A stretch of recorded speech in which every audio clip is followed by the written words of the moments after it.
il nous reste à sombrer avec élégance. Je vois que ça vous fait sourire. Je précise pour nos téléspectateurs, ce n'est pas du pessimisme de votre part, vous le dites, ce sont des faits que vous énoncez. Et pour vous, c'est un fait, on est entré dans une période de décadence qui annonce la fin de la civilisation occidentale. Ça vous paraît inéluctable ? Oui, oui, oui. C'est-à-dire que quand je regarde vos journaux télévisés, je suis persuadé qu'effectivement, on s'en va vers la fin. Vous faites un travail de journaliste, c'est-à-dire vous pensez l'actualité, vous présentez l'actualité, et puis les chaînes d'information continuent, changent d'actualité, évidemment, un clou chasse l'autre. Et je voulais faire un travail de philosophe sur l'actualité. C'est-à-dire quand on nous dit, alors le terrorisme, vous êtes pour, vous êtes contre, mais bien évidemment, il y a des méchants et puis il y a des bons. Et on ne peut pas penser de cette manière-là quand on est philosophe. On fait un travail de généalogiste, on dit, mais d'où ça vient ? D'où ça vient le terrorisme ? Qu'est-ce qui se fait que... Et donc, j'ai voulu présenter notre époque, dont vous présentez le détail dans chacun de vos journaux, dans une longue durée, mais dans une vraie longue durée. C'est-à-dire quand Fernand Braudel invente ce concept... Du temps long. Du temps long. Et pour le coup, c'est 2000 ans. C'est le temps de la civilisation. Et j'ai voulu penser la civilisation, notre civilisation, pas toutes les civilisations, mais de dire chaque instant, ce que vous présentez dans le journal, par exemple, est inscrit dans une longue durée qui s'enracine il y a 2000 ans en Palestine avec l'histoire du Jésus que nous savons. Une longue durée qui s'inscrit comme pour la vie d'un homme, pour une civilisation, c'est-à-dire qu'il y a une naissance, il y a une conquête qui passe, dites-vous, toujours par la force, et puis il y a une mort. Qu'est-ce qui vous fait dire qu'on arrive à la mort de notre civilisation occidentale qu'on connaît aujourd'hui ? D'abord, je compare avec les autres civilisations. C'est-à-dire, tout le monde connaît l'histoire, on a déjà vu des pyramides, on a déjà vu le Forum à Rome, le Parthénon à Athènes, et on voit bien que les civilisations ont eu lieu et ont disparu, et ont laissé place à autre chose. Donc, savoir que les civilisations sont mortelles, donc la nôtre aussi. Et c'est regarder cette civilisation en disant, mais voyons ce qui a précédé, comment les choses se sont passées. Il y a eu effectivement un moment de croissance, un moment de naissance. D'abord, une civilisation se construit toujours avec des barbares. Le barbare... le barbare, vous dites, c'est celui qui est le perdant aux yeux du vainqueur, mais quand il gagne, il deviendra le civilisé, c'est ça ? Le héros, le génie, le saint, le fondateur de civilisation, celui qui coupe des têtes, ça devient un grand soldat, un grand militaire, Constantin qui a tué, massacré, etc., qui était finalement c'est le personnage qui convertit l'Empire au christianisme. C'est un personnage de sac et de corde. Simplement, aujourd'hui, c'est un personnage formidable. Enfin, il est présenté comme tel. Donc, je mets tout ça en perspective en disant, regardez, il y a des moments où effectivement ça paraît clair que nous sommes en décadence. J'ai vu l'autre jour que, non, tout à l'heure même que au Canada, par exemple, une loi est en train de se préparer pour interdire la critique de l'islam. C'est extraordinaire qu'on fasse un fait de civilisation en Occident qui interdit qu'on puisse penser une question. C'est-à-dire que c'est vraiment une censure généralisée qui serait décidée par un pays pour la totalité d'un sujet ou d'une question, le problème de l'islam. Donc effectivement, quand les civilisations sont en grande santé, elles débattent, elles discutent, elles autorisent la confrontation des propositions. Je dis aussi que l'autre jour, on punissait des enfants qui avaient fait des bêtises dans une école. En justice, ils avaient écrit, je crois, des choses, des textes racistes sur des murs, et la punition, c'était de lire des livres. Donc une civilisation dans laquelle lire, c'est une punition, des civilisations dans laquelle on décide... Ce sont des marques de déclin, l'Occident est fini, quoi. Si elle n'a plus que ce genre de propositions à faire, effectivement, l'Occident, c'est terminé. Alors, en lisant votre livre, certains risquent peut-être d'être un peu... d'avoir le spleen à la sortie, parce que vous ne laissez pas beaucoup de portes de sortie. Hein. Finalement, on a le sentiment qu'il y a le destin, c'est comme ça, le Fatoum, vous le rappelez, presque le mektoub d'ailleurs finalement des Arabes d'une certaine manière. Ça veut dire que le libre arbitre, ça n'existe pas, on ne peut pas contrôler notre destin, on ne pourrait pas éventuellement essayer de réagir et de prolonger cette civilisation-là, c'est ce que vous dites ? Non, parce qu'il y a un moment donné, si on garde la métaphore du bateau qui coule, si la voie d'eau est vraiment très importante, c'est vraiment trop tard. Si vous voulez mettre des rustines au Titanic, ça ne servira pas à grand-chose.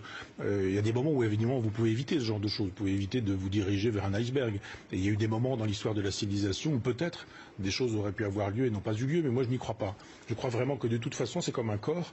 On a beau vouloir ne pas vieillir, on a beau vouloir ne pas mourir. C'est inéluctable. Il y a un moment où on vieillit, et il y a un moment où on meurt, et il y a un moment où on laisse la place. Et c'est la même chose pour les civilisations. Il faut juste le savoir et pas désespérer. Il faut pas pleurer. Il faut pas se jeter du sable sur les cheveux ou de la terre en poussant des cris en disant ça ne doit pas avoir lieu. Si tout ce qui naît, vit, croît, meurt et disparaît, ça marche pour les fleurs, ça marche pour les gens, ça marche pour les civilisations. Et vous dites c'est comme ça, vous refusez le jugement. Alors c'est une autre question qui se pose en lisant votre livre.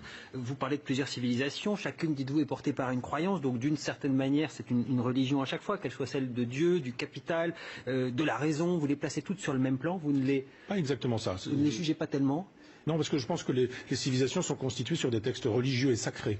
Le Capital, par exemple, est un texte, mais il n'est pas religieux, il n'est pas sacré. Vous avez vu un début de civilisation avec Octobre 17, et ça n'a pas duré bien longtemps. En 1989, c'était terminé, et en 1991, il n'y avait plus d'Union soviétique. Ça n'a pas duré longtemps. C'est une civilisation avortée, parce qu'il y a des civilisations avortées. Et les civilisations qui n'avortent pas sont celles qui sont construites sur des textes sacrés. Au départ, vous avez quelqu'un qui dit « j'ai entendu Dieu, les dieux ». J'ai un contact direct. Ils m'ont dit des choses.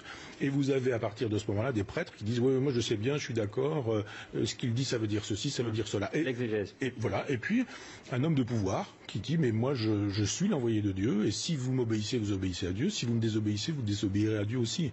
Et l'alliance, je dirais, du sabre et du goupillon, de la force et de la spiritualité des prêtres et des soldats et du puissant vont constituer une civilisation, et puis ça durera le temps qu'elle aura la force, cette civilisation, de répondre à ce qui l'attaque et de détruire ce qui l'attaque. Puis à un moment donné, ce qui l'attaque, eh bien la civilisation n'a plus la force de l'attaquer elle-même, et à ce moment-là, elle dépérit, elle est blessée, et puis elle saigne d'une certaine manière, puis à un moment donné, elle meurt. Je reviens sur ce que vous disiez tout à l'heure et que vous écrivez dans votre livre. Une civilisation, ce sont des barbares qui ont gagné, qui ont vaincu. Un barbare, c'est le perdant aux yeux du civilisé. Ça veut dire que la notion de bien et de mal, elle ne vous intéresse pas? Elle n'existe pas presque au fond? Non, je ne dis pas que ça n'existe pas, mais je dis que je suis un disciple de Nietzsche en ce sens. Je dis que le bien et le mal se mettent en perspective aussi. Si par exemple vous tuez quelqu'un, est-ce que c'est bien, est-ce que c'est mal? C'est ni bien ni mal. Si vous êtes un soldat, vous faites votre métier. Si vous en tuez beaucoup, vous avez même des médailles. Mais si vous le faites pour votre propre compte, ça n'est pas bien et on vous envoie en prison. Donc vous voyez que c'est la même chose avec les civilisations. Si vous massacrez pour construire des civilisations, et regardez les grands chefs de guerre, ou Tamerlan, ou Gengis Khan, ou même Napoléon, ou tous ces gens-là, sont des gens qui ont tué, qui ont massacré, mais qu'on n'a jamais mis en prison pour autant. On estime simplement qu'ils font l'histoire, que l'histoire est un peu faite aussi par eux, mais il n'y a pas à dire c'est bien ou c'est mal, c'est comme ça que ça se constitue.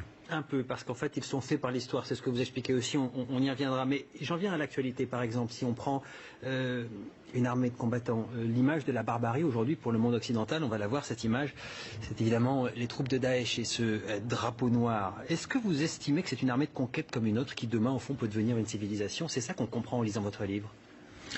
Moi, j'aimerais qu'on puisse montrer toutes les images. C'est-à-dire qu'effectivement, quand il y a des images d'enfants bombardés, quand on nous dit que ce sont des avions russes et qu'on nous fait voir ces choses-là en nous disant que c'est terrible et que c'est détestable, je suis d'accord. Mais j'aimerais aussi qu'on fasse voir les bombardements américains depuis 1991 qui ont tué 4 millions de musulmans sur la planète et qui ont généré des victimes civiles innocentes. Il n'y a peut-être pas un concours de civilisation dans la destruction, j'allais dire. Je dis pas ça, je dis juste vous dites que c'est équivalent, pour vous c'est équivalent. C'est du relativisme presque, non? Non, j'ai pas du tout dit ça. J'ai juste dit que vous me faites voir une image et que si vous voulez qu'on la pense, il va falloir qu'on prenne du temps en expliquant pourquoi on en est arrivé là. Et si vraiment vous voulez qu'on sache pourquoi on en est arrivé là, ces images que nous voyons, il va falloir effectivement remonter pas très loin en amont, 1991, la décision de George Bush, voilà, l'inscription de ces batailles dans la logique des croisades, le mot a été utilisé par George Bush.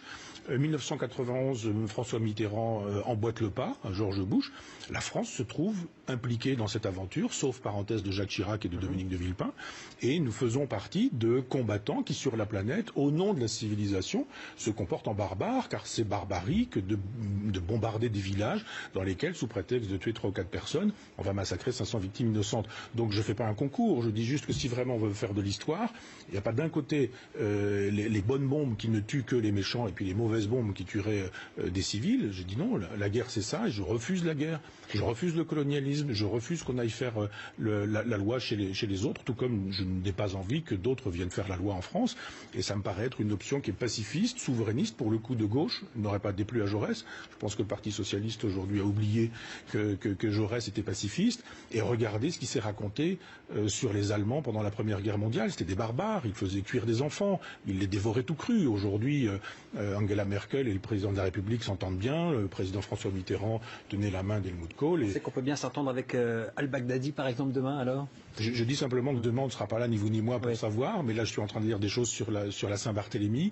Quand vous voyez ce qu'a été la Saint-Barthélemy, cette guerre civile qui a opposé les catholiques et les protestants, on n'imaginait probablement pas le lendemain de la Saint-Barthélemy qu'un jour les catholiques et les protestants pourraient vivre en paix. Mais il y a quand même une idée philosophique qui est celle de l'aventure de l'esprit, de l'élévation générale du niveau de conscience, j'allais dire, avec les générations qui passent. Vous n'y croyez pas du tout?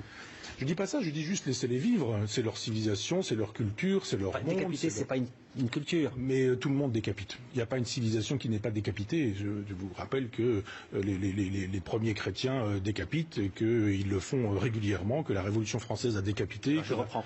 Décapité aujourd'hui, au XXIe siècle. Oui, y a pas... Dans l'aventure de l'esprit, est-ce qu'ils n'ont pas été un peu oubliés? Si vous faites un concours de décapitation, il va falloir parler de Robespierre, de Staline, de Lénine, de Mao, d'Hitler. Mais dans le temps long, il n'y a pas une élévation générale du niveau de conscience? Vous y croyez pas à ça? Non, je ne crois pas. Je crois qu'il y a des modification de la conscience dans une civilisation, mais que quand on change de civilisation, il faut presque tout refaire. Et qu'il n'y a pas, ce serait trop simple s'il y avait la barbarie d'un côté et la civilisation de l'autre. Les civilisations ont des aspects barbares, les barbares ont des aspects de civilisation.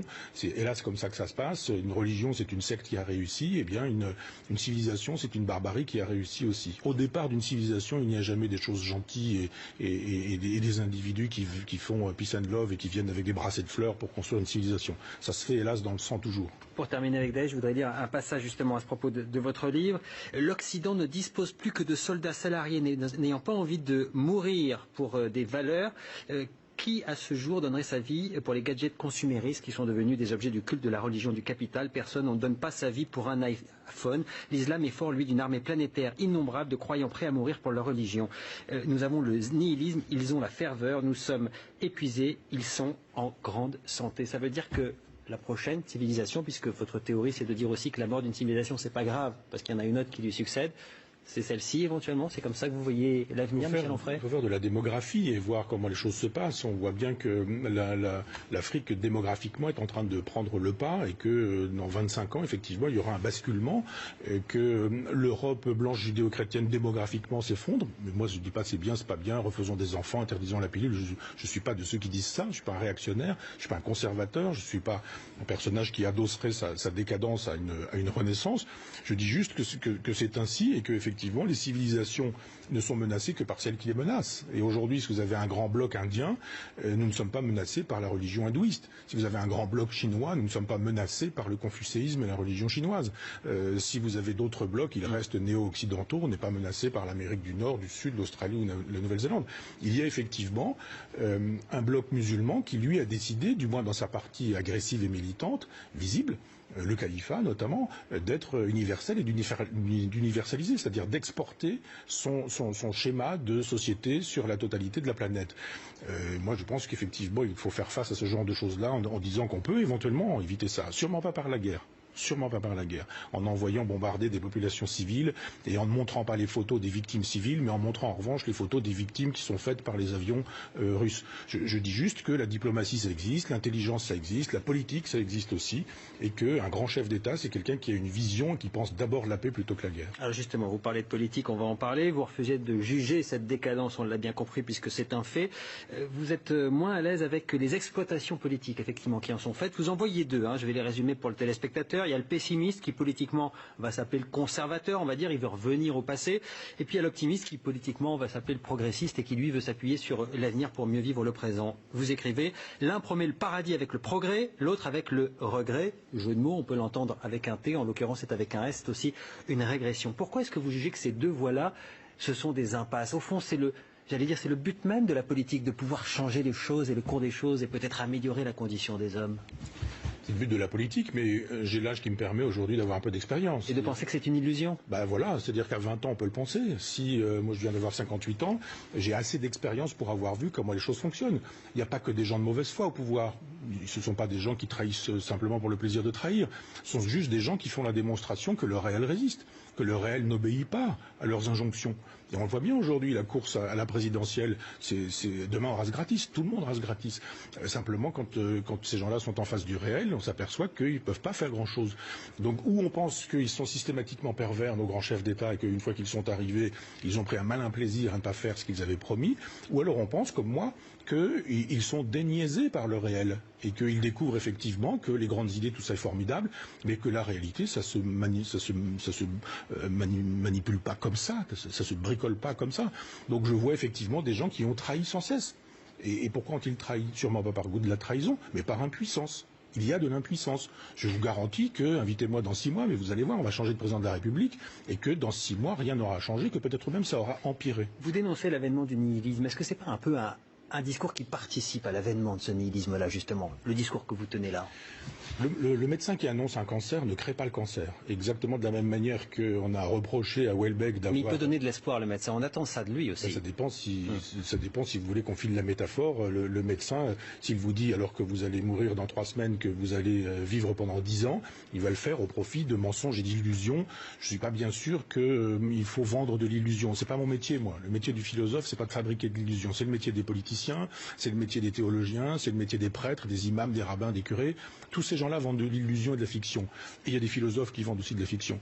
Mais moi, je pense que le travail du philosophe, c'est ce que Diogène appelait dénuder nos chimères. Et de dire, mais ne croyez pas aux fictions qu'on vous enseigne habituellement, mais ça ne veut pas dire que tout est désespéré pour autant. Le philosophe est quelqu'un qui donne des solutions concrètes, réelles, matérielles, rationnelles, raisonnables, ici et maintenant et pour la vie. Ça, c'est le livre d'après qui s'appellera Sagesse. Oh, on vous réinvitera pour celui-là. On va continuer sur celui-ci. Vous allez même plus loin avec les hommes politiques, au fond. Quand on vous lit, on a le sentiment que pour vous, il y a une structure absolue qui existe avec des grands archétypes et que les politiques qu'on peut croiser dans l'histoire et dans l'histoire même de ces civilisations, les meneurs, les leaders, ils ne font finalement qu'occuper un masque qui a toujours existé, qui existera toujours. C'est ça votre idée? C'est-à-dire, si aujourd'hui, il y a besoin d'un homme providentiel, qu'importe lequel, il va arriver, il sera là, il prendra le masque parce que le besoin du moment est là. C'est ça votre idée profonde? Les hommes ne comptent pas, les hommes politiques ne comptent pas dans cette aventure? Moi, je ne crois pas à l'homme providentiel. Entendons-nous bien. Je crois simplement que les gens qui jouent un rôle dans l'histoire croient qu'ils font l'histoire alors que c'est l'histoire qui les fait. Vous pouvez dire un certain nombre de choses et puis les gens n'adhèrent pas. Et puis un jour, vous allez dire les mêmes choses et les gens vont adhérer. Il va se passer quoi? Il va se passer que ce que vous allez dire va rencontrer l'esprit d'une époque. Le Zeitgeist, disaient les Allemands, et Hegel, qui est à l'origine de cette théorie de la ruse de la raison. Et il nous dit c'est ruse de la raison quand les hommes politiques croient qu'ils font l'histoire. C'est l'histoire qui les porte. Trump, il arrive au pouvoir, il ne fait pas l'histoire. C'est simplement des gens qui, parce qu'ils auront produit la mondialisation, la violence, la brutalité, auront généré un ressentiment, que ce ressentiment va se trouver formulé et cristallisé par un personnage qui s'appelle Trump, qu'un jour, les gens vont se retrouver derrière Trump. Mais c'est comme ça que les choses se passent. Et si un jour Marine Le Pen devait arriver au pouvoir, on pourrait aussi en faire la généalogie en expliquant comment dans le dernier quart de siècle, dans les derniers 25 ans, un certain nombre d'individus ont tout fait pour que ça ait lieu. Les libéraux, les gens qui ont vendu la gauche au libéralisme, qui ont trahi le socialisme depuis 1983, tous les gens qui nous disent que l'euro, l'Europe, c'est l'horizon indépassable, qui se moquent absolument de la misère et de la pauvreté, de la misère des miséreux et de la pauvreté des pauvres. Tous ces gens-là rendent possible quelque chose qui surgit un jour, mais si Marine Le Pen devait surgir, elle ne surgirait pas de nulle part.